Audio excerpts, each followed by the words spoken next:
Nermala Kenyam ka nas dialden content barwanya lingwasame. To kon kalere to jidi TV kon kalinka Nuer online TV channel and wale. Shanga jandangro widu bakel ka paibada kron kina dangro widu jandangro widu dich. Bana lere bejme bana jeling. Kalere ban link Kenyam tuoka ka greater panel. Gwasa dana to kuumɛ spela yotetin ano. Chikala no tege michi tuoka ken winemi. Ban mandana chola gwasa ban jeling kel.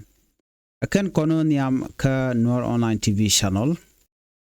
Kaleratin content bukon keling guasa me cause some information ke very important along. Kon ko de korana pelpin kaliang dian. Gorjen o gender subscribe kade notification bell de je trying committee michi berida shwa mala shubukaji guasa dana pailarich ano.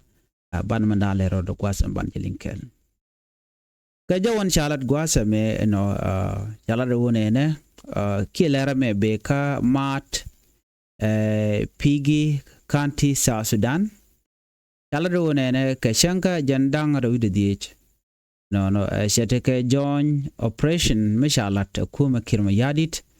kuumɛ Uganda kene kuumɛ SSPD amroi ke kirma yadit chicken area and chalka mat kene pigi kanti wa chicken kuumɛ SPLIO maintain winimi SPLIO unit wa chaka book no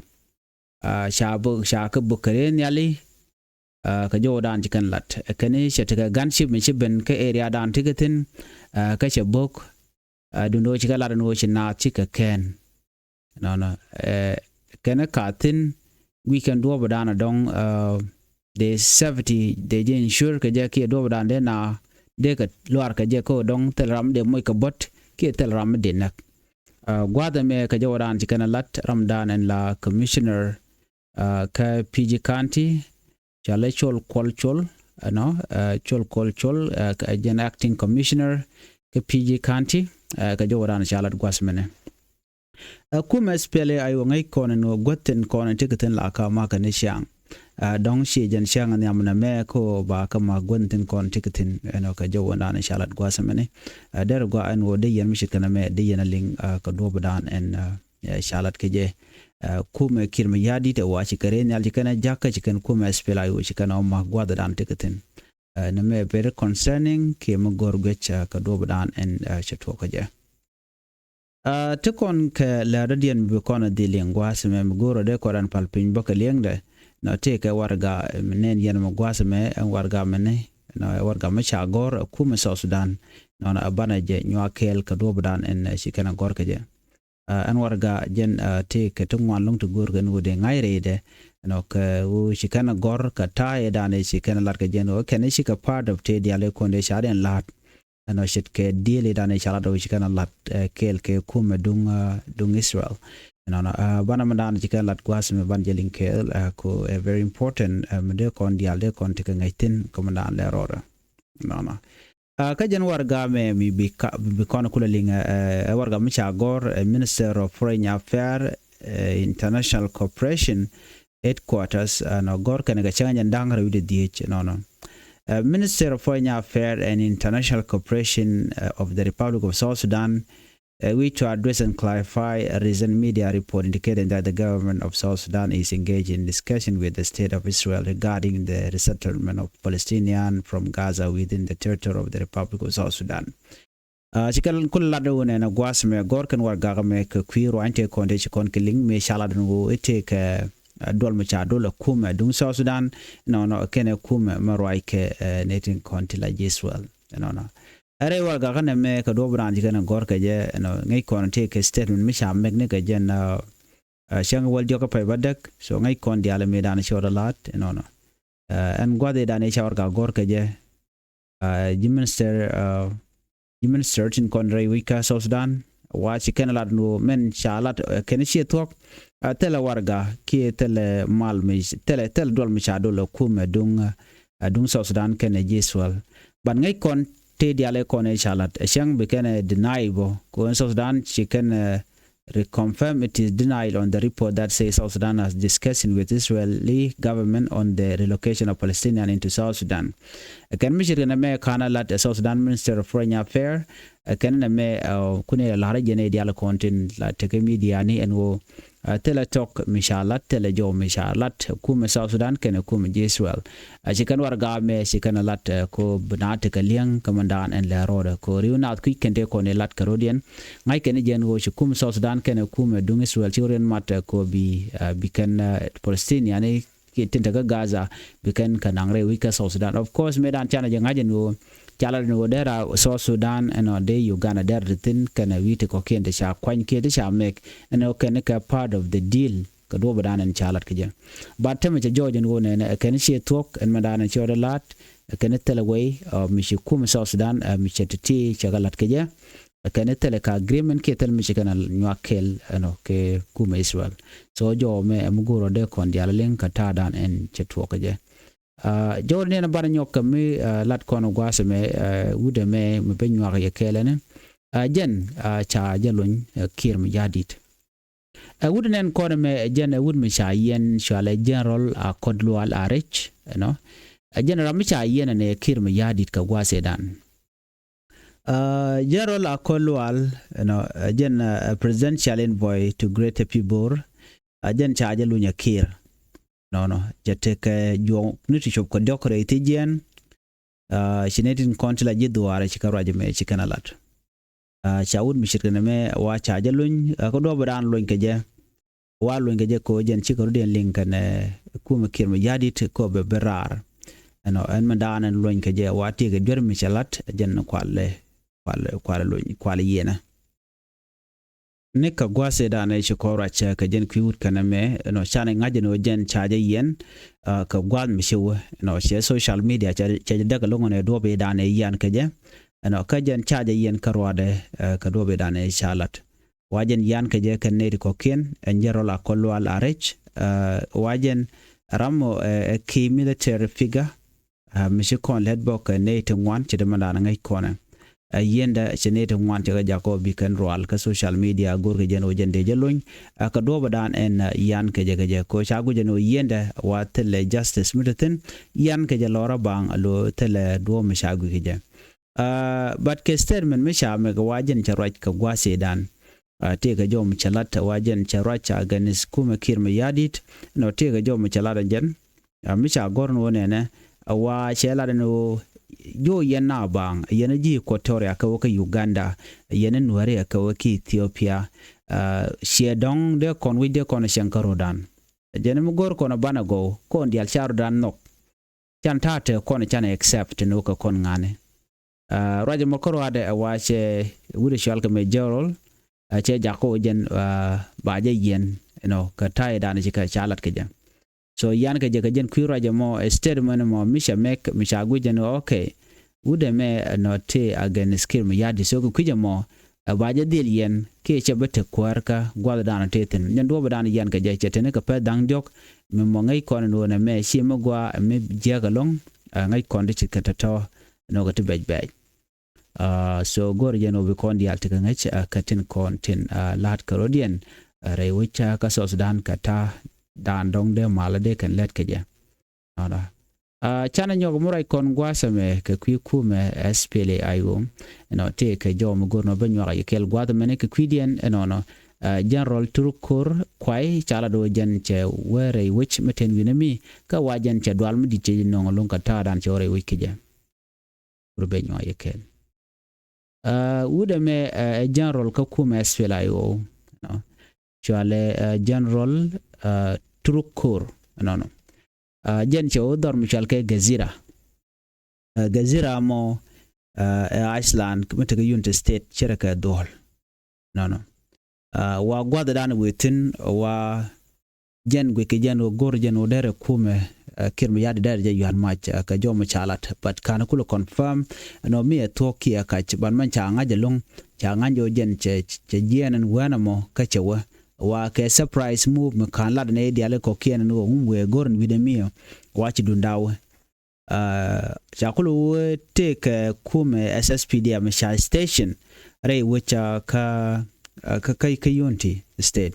wa gwi gen no dong de kan yan match eno ka do bdanan china dwal ka je men resident panken chiga dwal ka manan le roda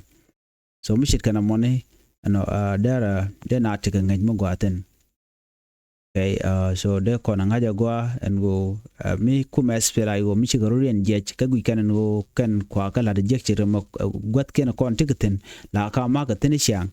tiken ko de kan sal defend de kan la chicken de lim no dong de ka ma gwenten kon tiketen no ka jowo dan shalat so ne me gorjen ode na tika ngany murung ka ta dan en let kuumɛ let rode ke je re wicha ka so Sudan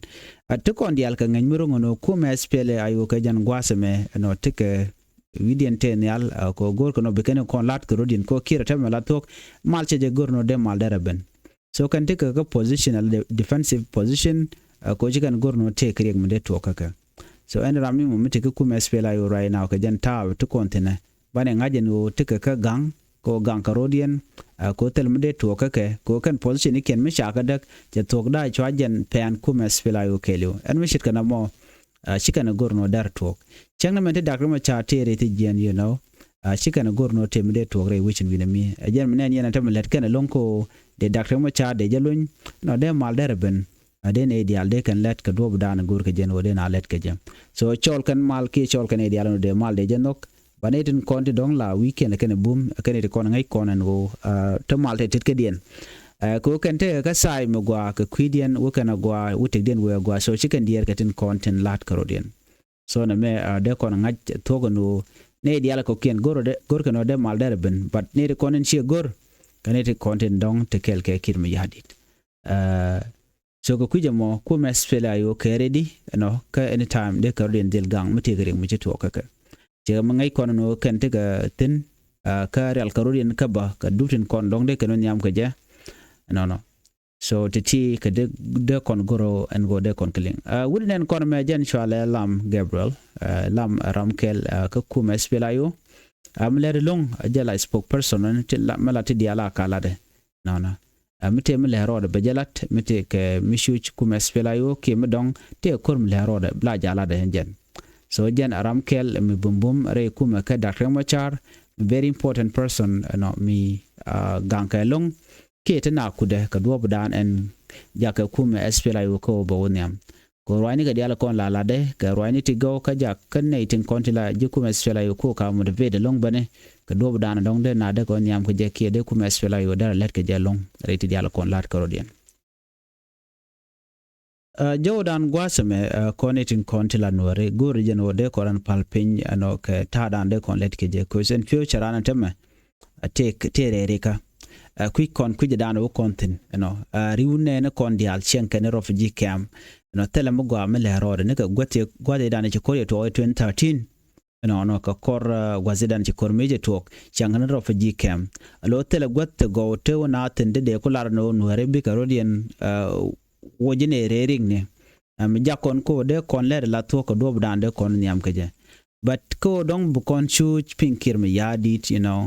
joj kan kon won kon karof ji kam kan go to kon ten chan kon ke ti shika go at diala ti gor kan obika tok but tok dien goro kon dial che goram kel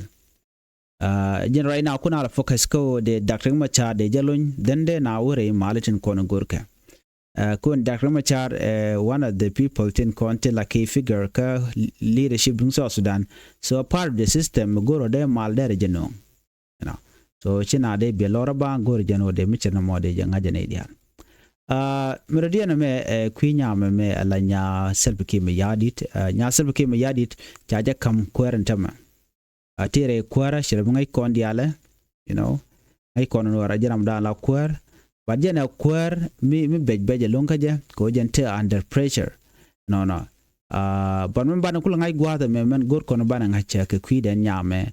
ondil ngaje no ne jen charoda yache no ba mal bejeno mi tedi jagti chala da gwana jene ba ka korek ki ba greleka right now kuna shure no mishi nyame chala dude mishi kuno kono ba mal bejeno jen gor ke je en go dere Dr. Machar dere jelun dera gwandere pressure dera mal dere jenong dere dial kon gurke rei wich ka so Sudan ke mal ka dere kala especially ne de kon cha yen ke Dr. Machar wona ka pot kang dere ka jalun ke mite ka power la to cause go bi ram mo ci ben mi chala do no hen ba ko ba mal ba jenong so gor jeno dera mal dere jenong puch ko taram long mal dere jeto ka mulu nyen Dr. Machar yo me gor jen wo dara jalat ko jarwa je shalat janen beled long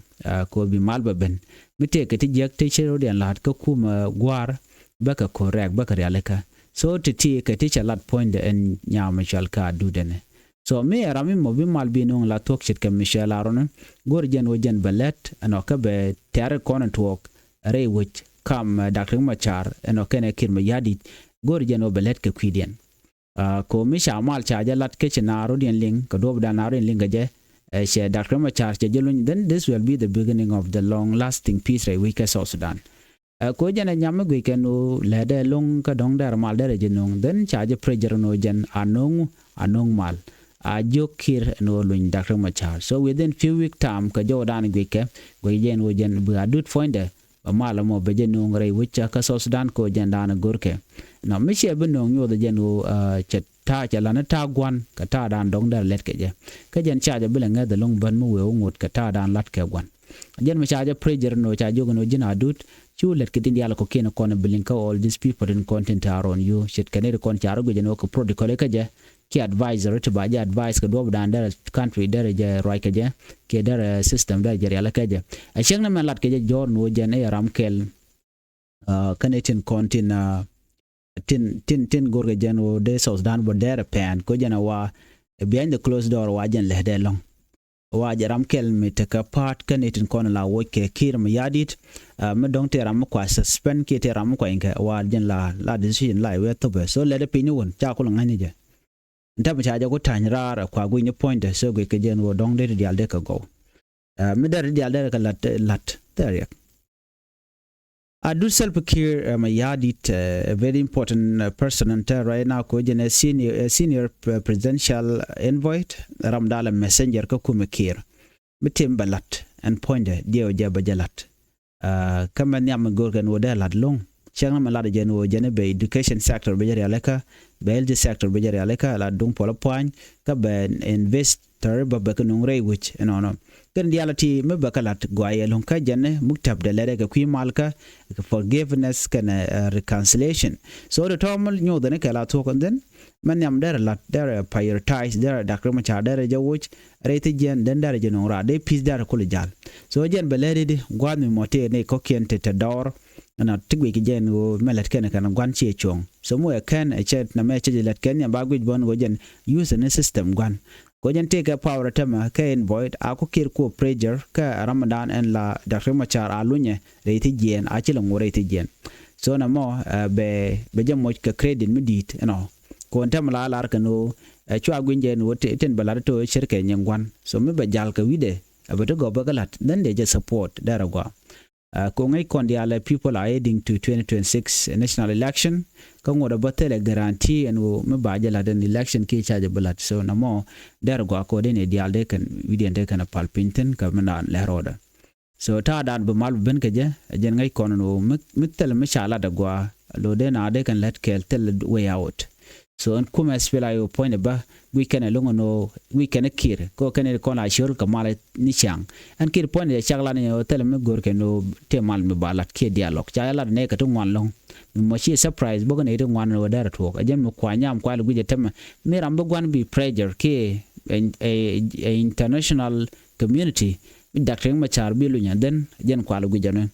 so gwe gi jen o be dial bakari ala ka shire manan cha la no be South Sudan be ja ko so mando diana ban nywa kel gwasme dera ta dan en shujna kon kajen right now shinyosh midi che benelong ka gwadat konetene konten alo shujna antama kanyoch ano kangai kono ne kono konten ta lok dong refugee camp shujna ka jodan shalat chet kanial kana putin konten be kapin of course which ala da gwatele rek ban ne conscious kan gwaten kokien no min yal mi che dam tam na chuje long dung kwan ko ngai kono kwan la lep kwan je ka UN ka jano shi kono fur so ti dial ngora beke so mangor kono gwat mo de kon te ngai ko adobe dian banon yam ko jamo kon ware ko don bo kono lim ne ko ken be kon bu lok and then so na mo dere bejemet so bane ngaje no ala nyoche dit ka penal ka jongle wona ka United State so reality gor ken gwech mo gwa gor ken gwejelong okay so mishit kana me gore jeno de yana linga ta dan en cheben kaje mi jirami jidit ka Nuer online TV channel gorjen wajin. Subscribe with the notification bell. Del jatuan an ban jekale radian. Biar tegamal bye bye.